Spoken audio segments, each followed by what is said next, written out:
तो आज की सुबह थी मेरी कुछ प्यारी सी। आप देख ही सकते हैं बाहर का नज़ारा डेली की तरह खूबसूरत ही होता है।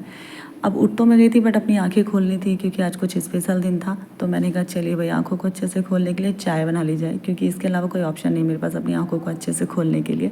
जब तो मेरी चाय बनी थी तब तक मैंने फ्रेश मलाई ली। मुझे मलाई से घी बनाना था किसी स्पेशल के लिए। आज मुझे कुछ स्पेशल ही बनाना था, वो आपको ब्लॉग में आगे देख के पता चल जाएगा। बहुत हीरोइन बन रही थी। मलाई जैसे फ्रिज से निकाली, हाथ से बनाना स्टार्ट किया तो हाथ में बर्फ़ से ठंडा लग गया था बहुत ज़्यादा। इसलिए मैंने कहा ना बाबा मेरे बस की तो है नहीं। फिर मैंने अपनी छोटी मतनी से ये मलाई चलाई और घी निकाला। घी निकालने के बाद फिर याद आया कि बिना नहाए तो बन ही नहीं सकता प्रसाद। तो मैंने फटाफट से नहा धो लिया और यहाँ पूड़ी के लिए आटा गूंद दिया था, क्योंकि बच्चों को स्कूल भी जाना था। तो स्कूल भेजने के लिए टिफ़िन में मैंने सोचा पूड़ी और आलू रख दूँगी, वो मेरा पूजा के लिए भी बनना था। और तवा आज लगता नहीं क्योंकि घर में एक छोटी सी पूजा थी। अब पूजा किस लिए थी वो भी आपको अभी थोड़ी देर में पता चल जाएगा। आटे में मैंने अजवाइन, नमक और मेथी, कस्तूरी मेथी डाल के इसको अच्छे से गूंद लिया। गूंदने के बाद आटा रख दिया साइड, और आलू मैंने बॉईल करे थे वो फटाफट छिले और जल्दी से कढ़ाई में तेल चला के मैंने आलू के सूखे गुटके बना लिए, क्योंकि बच्चों को लंच बॉक्स में ले जाने के लिए आसानी रहती है ना। रस वाली सब्जी हो तो रस गिरने का डर लगता है, इसलिए सूखे आलू बनाए और बच्चे इजीली उसे पूड़ी के साथ खा भी लेते हैं और ज़्यादा पसंद भी करते हैं। आलू पकाते पकाते दूसरी तरफ मैंने कढ़ाई में तेल चढ़ा दिया था, और तेल जब तक गर्म हो रहा था मैंने कहा चलिए आटे की लोई बना लेते हैं और फटाफट से कुछ पूड़ियाँ बेल लेते हैं। इससे क्या होता है तलने में थोड़ी आसानी हो जाती है। तो मैंने फटाफट लोइयाँ बनाई और पूड़ियाँ बेल के साइड कर ली, ताकि जब मैं तलूँ तो आसानी से मैं पूड़ियाँ बना लूँ, मेरा मतलब तेल खाली ना पकता रहे। फिर यहाँ पर मैंने फटाफट से पूड़ियाँ तली, और पूड़ियाँ तो मेरी अधिकतर फूलती ही है क्योंकि आटा जो इतना अच्छा बनाती हूँ मैं। फिर मैंने कहा चलिए पूड़ी वगैरह बन गई थी तो फिर याद आया कि कुछ मीठा भी बना लेते हैं। उनको मीठा बहुत पसंद है क्योंकि बहुत स्पेशल है ना हमारे आज। तो उनके लिए मीठा बनाया, सेवइयाँ बनानी स्टार्ट करी। सेवइयाँ बना के मैंने दूध वगैरह डाल के इसको पकने के लिए रख दिया। तब तक मैंने कहा चलिए बहुत इंपॉर्टेंट काम है वो कर लेते हैं, dry fruit cutting. Dry fruit cutting करी तो उसको साइड में रख दिया। ड्राई फ्रूट तो मैं मोटे ही काटती हूँ क्योंकि मुझे बारीक ड्राई फ्रूट कटे हुए पसंद नहीं है, थोड़ा दिख भी जाते हैं और खाने में मज़ा भी आता है।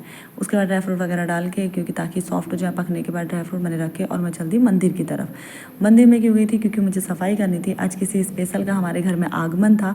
आगमन तो कब का हो गया, बट बोलूँ तो स्थापित आज करना था, इसलिए मंदिर की मैंने अकेले ही सफाई करी। हमने तो नहीं बोलूँगी क्योंकि बच्चे स्कूल चले गए थे। आज बच्चों को मैंने दिया जलाने के लिए मना कर दिया था, वरना अधिकतर बच्चे ही दिया जलाते हैं।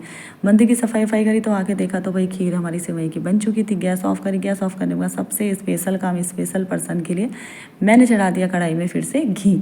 अब घी क्यों चढ़ाया ये तो आप थोड़ी देर में समझ ही जाएंगे। घी चढ़ाने के बाद मैंने इसमें डाला बेसन। बेसन तो जी हाँ मैं बना रही हूँ बेसन के लड्डू, वो भी किसके लिए? हमारे क्यूट से भगवान जी के लिए। अब बेसन के लड्डू हों या लड्डू हों, वो किसको पसंद है इतना तो आप समझ ही गए होंगे। तो फटाफट से मैंने कढ़ाई में बेसन डाला, बेसन को अच्छे से घी में भून लिया। घी में भून लेने के बाद मैं बाकी और काम भी हाथों हाथ करते जा रही थी। घी में भूना तो उसमें मुझे थोड़ा घी कम लग रहा था, फिर मैंने फटाफट से और घी डाला और इसको बनाने के बाद बाहर से इसमें नारियल का बुरादा लगाया और हमारे लड्डू तैयार हो गए थे। फिर यहाँ देखिए हमारे पंडित जी आ गए हैं और ये मंदिर देखिए अभी कितना सोना सोना सा लग रहा है। जब से मंदिर रेडी हुआ है उसके लिए मैं मूर्तियाँ ढूंढ रही थी बट मुझे मिल नहीं पाई। अभी फ़िलहाल एक ही मिली थी, तो मैंने बात की तो पंडित जी ने बोला था स्थापित कर सकते हैं। और ये रहे हमारे प्यारे से गणपति जी। गणपति बप्पा मोरिया, मंगल मूर्ति मोरिया। गणपति जी हमारे घर आ चुके थे, बट फाइनली आज का वो दिन था कि जब इनको हमारे मंदिर में एक भगवान के रूप में स्थापित या एक परिवार के सदस्य के रूप में स्थापित करने का मुहूर्त निकला था। तो आज हमने भगवान जी को अपने घर में स्थापित करने के लिए पूजा रखी थी और ये सारी तैयारी सुबह से जो मेरी हो रही थी पूजा के लिए हुई थी। अब देखिए स्थापित करने के बाद हमारा मंदिर कितना सुंदर और भरा भरा लग रहा है। आप कमेंट बॉक्स में ज़रूर बताइएगा कि आपको हमारे गणपति बप्पा कैसे लगे, और आपको अगर ये मूर्ति पसंद आई है तो अपने घर में भी इस तरह की मूर्ति लाइएगा। And thanks for watching. Like कीजिए एंड सब्सक्राइब कीजिए।